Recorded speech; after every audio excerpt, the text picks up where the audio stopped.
Well, this is kind of weird because, as you know, MFCS, which is going to be my tank HUD chip that I should be releasing sometime. I believe I started working on that thing about this time last year, and it is quite a hefty chip. I mean, the long and short of it is MFCS took about a year and is still not quite done, and this is like something that I did in 2 days. Okay, so let's just take a look at the, I guess, MFCS emulator example. So, as you can see, I have the sort of scope effect, I have my little tank diagram complete with icon and turret, gun panels, all that stuff. Really talked about this in the MFCS video, like graphics video.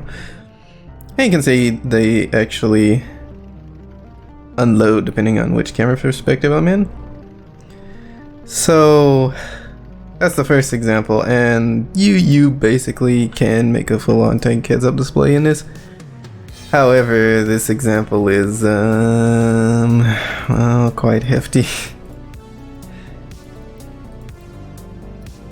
So, I mean, of course you have your drawing functions and all of that, but you're now doing things for yourself. And yeah, really making a heads-up display for yourself. So some of this stuff MFCS would take care of when you give it like a content chip. But anyway, I'm not gonna attempt to explain how all of this works.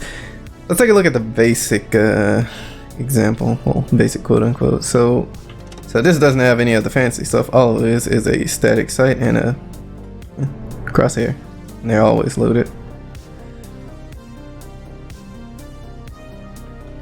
So, not to explain how everything works, but the way this works is that, well, you have to include the core, and okay, there's a few settings. The only one that really matters is the refresh rate. All of this is added to this particular chip. So again, we're doing quite a few things that Mirage doesn't really need to know about. And okay, we do some stuff here, and at the very end we call initialize. But let's take a look at how to make a site. So the first thing you do is Mirage create image, and you have static and unstatic images. So static images don't update themselves, but you have a drawing function and a refresh function. So using the refresh function ideally is where you put your like graphics, so your render draw stuff. This will put it onto a texture. Now to actually draw the texture, you need to be in the draw function, and you need to call render.drawTexture rectangle. That is basically it. Now in the draw function, you have control over where all your things are drawn. And you could even draw stuff in the drawing function if you really want to, but it's better for performance if you draw it onto the texture. So with a static crosshair, there's not really much going on here. However, if we take a look at the weapon sight, you can see still drawing a texture, but before that we're basically positioning our crosshair, or I guess sight, to be at the hit position of a ranger or trace, because it's Starfall, which is G-Lua. So you can use to screen to convert a 3D position to a position on your screen, and we can place the crosshair there. That's the long and short of it. Again, it's supposed to take a lot of legwork out. I just want to draw this, and I want to draw it here, basically. Now, on top of that, you also have an input system. So you can see I have an in_gun equals Mirage create input gun entity. So this is the name, and this is the input type. And so inputs and outputs are on the server, and they need to be sent to the client, and yeah, Mirage will take care of that. It's a bit excess to requirement, but if you want to make graphics, you kind of want something like this. So wherever we see in gun, if we do whatever input dot value, we can get the input, or get the input value. In this case, gun int is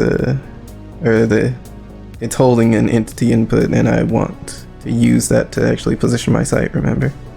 Depending on where the gun is aiming, that kind of thing. That is really the long and short of it. So you can, if you really want to, make a whole heads-up display, like your own custom heads-up display using like Mirage.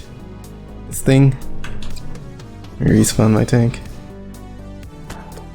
Not a whole lot of downsides. Obviously I don't have ammo switching on this and some of the other neat features that I had in MFCS, but definitely doable and kind of easy at that. Okay, so there's one more thing I want to mention. It is kind of important. So the chip has a refresh rate somewhere. We'll take a look at it in a second, but you'll notice, I just want you to look at my tank diagram. Dawn is kind of in the way, but well, we won't worry about that.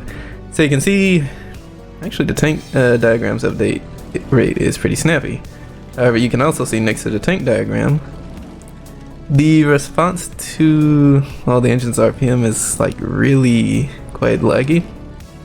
And there's a simple reason for this. So remember that all of your inputs have to be networked across to the client. Now with too high of a refresh rate, I'm sorry, not this, but if you're sending information from server to client, you can't send it too fast. So I'm doing that 5 times per second and it's hard coded in. Yep, here we go. About 5 times a second. So any information sent that has to be sent to the client is not gonna update too fast, even if you have like a really high refresh rate. So you're kind of I guess throwing it down the drain. But not everything is affected by the networking refresh rate. So again, you can see my tank icon is actually making full use of the refresh rate because entities are, well, the way Garrison handles entities are that the client has a copy of them. So if I get the turret and whole entity, they basically update as fast as my refresh rate. However, any information sent over only updates as fast as, well, the server is sending it, or it's being networked to the client. And that is basically it. Personally, I'm actually looking forward to using this chip myself because there are, you know, things other than tanks that I want to build, like scale ships. However, yeah, the way Starfall draws graphics and yeah, actually doing it on the client is, I want to say, more responsive. Like especially for entities, things that aren't like information being sent to the client, but like, yeah.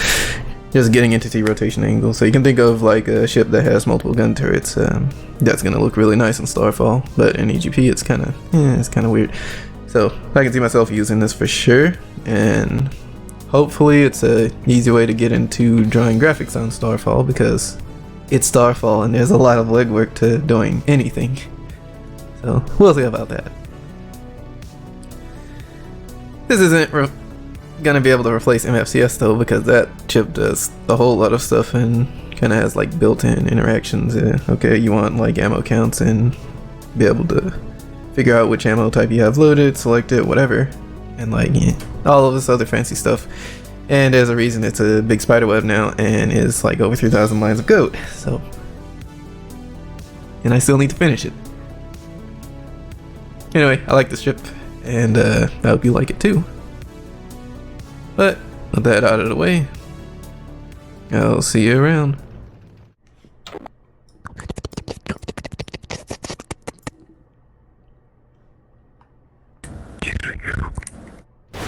I have never seen a gathering this big.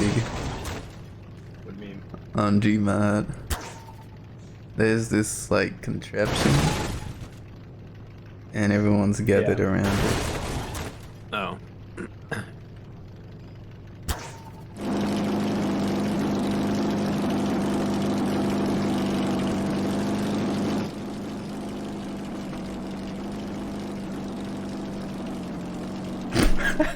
Whoa, okay. I see. Can't really.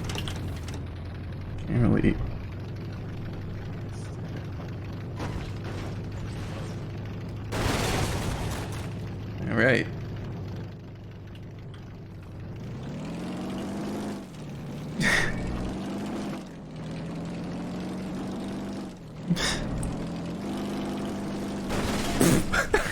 Wait. Okay, there's a vicious car on the loose. Oh, found it. Dang, what is that?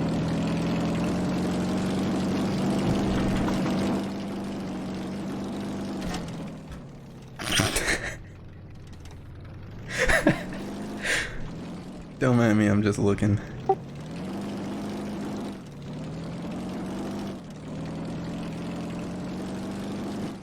Ooh, now he's speedy.